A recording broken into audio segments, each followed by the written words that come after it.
구독, 좋아요. 핵 잠수함에 대해서 지금 국내 수많은 언론과 방송들이 호들갑 설레발 떨지 않았습니까? 아하하. 근데 제가 외신을 정말 세심하게 봤습니다. 뭐 폭스뉴스, 뉴스맥스 그리고 여러 가지 뭐 AP 뉴스 등등 외신들 다 살펴봤는데요. 워싱턴 포스트도 봤고요. 근데 지금 미국 현지 반응이 굉장히 안 좋아요. 이 핵 잠수함 우선 뭐 핵 잠수함 뭐 승인은 지금 어떻게 될지 모르는 그런 상황이고 의회 거쳐야 되고 여러 가지 절차를 거쳐야 되는데 이게 쉽지만은 않아 보입니다. 자, 제가 기사로도 작성한 게 있는데 지난 10월 30일자 뉴스맥스 미국 언론을 보니까 워싱턴 기반의 군비 통제협회 사무총장인 이 데럴 킴볼이 이런 말을 했습니다. 한국이 우라늄 농축 능력을 보유할 필요는 기술적으로나 군사적으로 전혀 없다. 불필요하다라고 되게 세게 말했어요. 이뿐만이 아니라 지금 미국 현지 반응들을 보면요. 핵 잠수함에 대해서 굉장히 부정적이고 이 의회 통과, 미국 의회 통과를 비롯한 절차 통과하지 못할 것이다. 즉 핵 잠수함 물거품이 될 가능성이 높아 보인다는 거죠. 네. 근데 국내 언론들은 방송들은 뭐라 했습니까? 지금까지 아직도 설레발 호들갑 떨고 있어요. 아니 이 사람들 외교 뭐 알아요? 메이저 방송 기자라는 사람들이 네. 그냥 이재명 정부가 내놓는 그런 브리핑만 받아쓰기만 하고 있어요. 쪽팔린 줄 알아야죠. 이거는 제가 좀 국민의힘을 비판해야 될 것이 예. 위성락 안보실장은 관련 질문을 받으니까 핵 연료에 대한 것이었지 핵 잠수함을 직접적으로 거론한 것은 아니다라고 하는 취지로 이야기를 했거든요. 예. 근데 이 핵 추진 잠수함에 대해서 먼저 설레발을 떨었던 게 다름 아니라 국민의힘 의원들입니다. 아 그래요? 국민의힘 의원이 먼저 엠바고를 깨고 얘기를 해서 물꼬가 터진 것이었고요. 이에 대해서 우리 또 몇몇 의원들이 잘한 건 잘했다고 해야 한다라고 하면서 대체 이게 정당인인지 전문가인지 알 수 없는 그런 발언들을 쏟아내면서 다녔습니다. 혹시 그 짝 사람들이에요? 국민의힘에 남아있는 그쪽 분들도 아니고 그냥 국민의힘이라고 하는 정당이 그냥 교수 관료들 요양하는 곳이기 때문에 네. 천지분간을 못하는 분들이 좀 계세요. 그래서 제대로 알아보지도 않고 설레발 떨다가 괜히 이렇게 좀 불필요한 이야기를 하게 된 거거든요. 근데 네. 결론만 말씀드리면은 핵 추진 잠수함은 추진 가능하지가 않다라고 저는 평가를 합니다. 애초에 문재인 정권 때부터 트럼프 일기 행정부에서는 찬성을 했다라고 해요. 예. 그래서 문재인 정권 때는 자기들한테 만들라고 하는 건 줄 알고 그러니까 우리나라에서 자체적으로 건조를 하라는 뜻으로 이해를 하고 건조 시설을 갖추기 위한 검토 작업에 들어갔는데 트럼프 행정부가 돌연 반대를 했다라고 하지 않습니까? 트럼프 대통령의 의중은 간단합니다. 미국에서 생산한 핵건조 잠수함을 한국이 사라. 판매를 하겠다라고 하는 거예요. 그러니까 또 세일이죠. 이번에도 마찬가지죠. 필라델피아 조선소에서 만들어진 핵건조 잠수함을 한국이 구매를 할 것이다라고 하잖아요. 트럼프의 관심사는 본인 자국의 이득밖에 없습니다. 맞아요. 그렇기 때문에 우리나라를 뭐 특별하게 배려해서 한 말도 아니라고 저는 생각을 하고 결과적으로 우리나라가 직접 건조를 하는 게 아니면 비용 면으로 보나 효율성 면으로 보나 전혀 실효적이지가 않거든요. 심지어는 필라델피아 조선소는 현재 미국 현지에서 전해지는 소식에 의하면 핵건조 잠수함을 건조할 핵추진 잠수함을 건조할 능력이 없습니다. 그 시설을 갖추는 데만 최소 3년이 걸릴 거라고 하고요. 트럼프 대통령 임기 몇 년 남았습니까? 3년 안 남았습니다. 네. 그리고 말씀하신 것처럼 미국 의회 승인이 또 필요하거든요. 그렇죠. 그렇기 때문에 지금 그냥 공수표를 던졌다라고 봐야 하는 게 맞는 평가입니다. 그렇기 때문에 위성락 안보실장조차도 이건 핵 연료에 대한 이야기인 것이지 핵건조 잠수함은 아직까지는 모호한 측면이 있다라고 이야기를 한 거거든요. 그러니까 코미디가 따로 없습니다. 그러니까 결론적으로는 전혀 아무런 실효성이 없는 이야기를 지금 하고 있다라고 저는 생각을 하고요. 그러니까 지금 민주당에서도 이런 핵추진 잠수함에 대한 언급을 지금 꺼리고 있지 않습니까? 거의 언급을 안 하고 있어요. 일단 이해도 잘 못할 것 같은데 양자 그렇죠. 역학하는 최민희 위원은 알려나? 예, 그러니까 지금 군사학적으로도 맞지도 않고요. 예. 그러니까 외교관계상으로 봤을 때도 지금 가능하지가 않기 때문에 시진핑이 한중 정상회담 할 때 핵추진 잠수함에 대해서 언급도 안 했잖아요. 예. 왜 그랬겠습니까? 아무리 봐도 실효성이 없기 때문에. 위협이 되지 않기 때문에 언급을 안 하는 거거든요. 예. 그렇기 때문에 이런 것들은 좀 잘 분간해 볼 필요가 있다라고 생각을 하고요. 네. 국민의힘 의원들도 정당에 들어왔으면 정당인이라고 하는 생각을 해야 됩니다.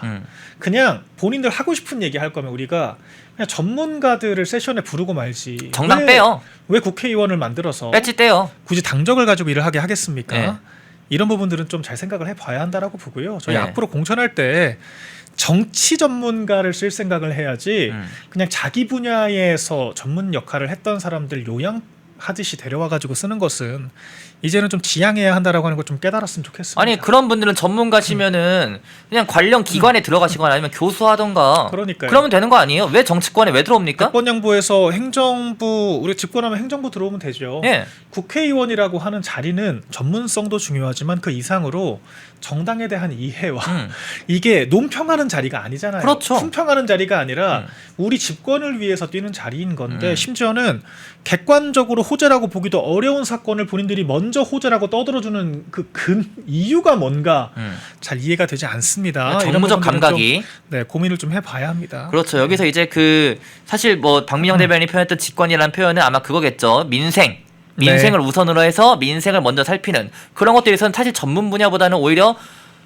전문 뭐 이런 출신이 아니라 밑에서부터 정치판에서 닦아오던 분들이 민생 관련 법안을 더 잘 내놓는 경우도 굉장히 그렇죠. 많아요. 그리고 이제 국회에도 입법보조원들이 있고요. 음. 또 이제 보좌진들의 또 보조를 받을 수가 있기 때문에 또 네. 상임위에서도 다 같이 검토를 하거든요. 예. 의원 개개인의 퍼포먼스가 중요한 게 아닙니다. 전문성이 중요한 게 아닙니다. 전문가라고 하는 의원들 들어와서 국감 때 뭐 제대로 역할하는 거 보셨습니까? 그렇죠. 그게 현실이라고 저는 생각을 합니다. SATJF님이 말한 것처럼 싸울 줄 아는 분들 맞아요. 맞아요. 투쟁. 일단 여의도에서는 싸워야 되고요. 집권을 하고 나서 국정을 합리적으로 하면 되는 겁니다. 그렇죠. 그러니까 윤석열 전 대통령처럼 누군가 언젠가 해야 되는 일이면 지금 하겠다라고 하는 마음가짐으로 조금 인기가 없더라도 집권을 했으면 할 일은 해야 되는 거예요. 다만 집권을 하기까지의 과정은 집권이 제일 목표가 되어야 되잖아요. 그렇죠. 한가롭게 아무튼 이재명이 이런 부분들은 잘하고 있다라고 확인되지도 않은 사실을 가지고 논평하는 게 맞습니까? 여기까지만 하겠습니다. 자, 근데 이 강훈식이 이런 말도 했죠. 강훈식 비서실장이죠, 이 사람. 네. 어제 이렇게 말했어요. MOU나 팩트시트가 금주에 나올 거다. 나올 것이다. 네. 근데 만약 설령 양보해서 정말 100번 양보해서 이번 주에 나온다고 칩시다. 네. MOU 팩트시트에 어떤 내용이 들어가야 되나요? 일단은 제가 봤을 때는 지금 정부가 발표한 것들을 100% 우리 유리하게 해석을 하더라도 이미 좋은 협상이 아닙니다. 아, 그래요? 그러니까 이게 왜 그러냐면 2천억 달러 현금 투자라고 하는 사실은 변하지가 않고요. 일본 얘기를 하는데 일본은 그 돈을 투자를 할 때 투자금에 현금이라고 명시를 해야 있지 않습니다. 그러니까 2% 정도를 제외하고는 뭐 이게 출자를 하든 아니면 보증인으로서 이제 대출을 받든 알아서 하라는 게 지금 미국과 일본의 협상 결과물이거든요. 예. 우리나라만 현금이라고 분명하게 명시가 되는 지금 형태인 거예요. 그렇기 때문에 매년 200억 달러, 우리도 30조를 지금 우리가 만들어내는 것 자체가 굉장한 고역이거든요. 예. 우리나라 외환 보유고가 지금 4,100억 달러 정도가 되는데 200억 달러를 10년 나눠서 낸다라고 하더라도 외환 보유고의 절반 이상이 되는 겁니다. 굉장한 부담이 되기 때문에 이런 부분들도 잘했다고 보기가 어렵고요. 그리고 심지어는 투자를 했으면 우리가 원리금을 회수할 때까지는 적어도 투자금을 우리가 회수할 때까지는 투자자에게 배려를 해야 되는 거잖아요. 예. 그런데 원리금 회수하기 전부터 미국과 우리나라가 수익의 반반 나누도록 되어 있습니다. 그러니까 우리나라는 투자만 하고 그냥 이 수익만 배분을 해주는 불리한 지금 조건으로 협상을 했다라고 하는 거고요. 심지어는 원리금을 회수한 이후부터는 미국이 90%를 리테인한다. 그러니까 미국의 주장이 그대로 맞았다라고 하는 거죠. 그렇죠. 그러니까 그럼 우리나라는 결과적으로 돈만 대주고 얻는 게 없는 형태가 되는 것이기 때문에 굉장히 불리한 조건이라고 할 수가 있을 것이고 그리고 이 투자금을 100% 회수한다는 보장도 없습니다. 투자라고 하는 게 기본적으로 리스크 테이킹을 하는 거기 때문에 거기에 대한 리턴이 있어야 되는 거지 않습니까? 네. 그런데 미국 입장에서는 리스크는 없고 리턴만 있고 우리나라는 리턴은 없고 리스크만 있는 지금 협상을 한 거예요. 그리고 이게 우리가 12.5% 관세는 좀 관철을 시켜야 한다라고 봅니다. 우리가 한미 FTA가 0% 관세에서 출발했다라고 하는 걸 봤을 때 특히 자동차는 일본, 독일과 경쟁을 하는 구도잖아요. 그러면은 적어도 이전 수준은 맞춰줘야 되는 거고요. 그럼 우리가 일본이 15%라고 하면 우리나라는 12.5%는 돼야 이게 균형이 맞는 겁니다. 그렇죠. 이 정도는 저는 양해를 구하고 관철을 시켜야 한다라고 생각을 하고요. 그리고 농산물에 대해서 좀 확답을 받아야 됩니다. 지금 전혀 이 농산물에 대한 이 양측의 말이 하나도 맞지가 않고 우리 지금 정부가 동문서답을 하고 있기 때문에 이 부분이 사실 굉장한 충격이 될 수가 있거든요. 그렇기 때문에 이 정도 쟁점들을 좀 잘 타진을 해봐야 할 것 같고요. 그 6천억이라고 지금 트럼프 대통령이 주장을 하는 이 미국에 대한 기업의 직접 투자 이 실체를 또 제대로 규명을 해야 될 것 같아요. 그렇죠. 만약에 이 액수가 사실이라고 하면 이거 이재명 본인 말처럼 탄핵감 아닙니까? 음. 본인이 직접 얘기를 했잖아요. 3,500억 달러 그 협상에 서명했으면 나 탄핵당했을 거라고. 근데 지금 그때 2배가 넘는 규모, 3배 가까운 규모로 지금 협상을 했다라고 지금 미국이 얘기를 하고 있는 건데 본인 말 맞다나 이렇게 되면은 탄핵감인 거죠. 그 말에 책임을 져야 한다라고 생각을 합니다. 펜앤마이크에서 추천하는 영상도 보고 가세요. 다른 영상도 즐기시려면 구독 버튼을 꼭 눌러주세요.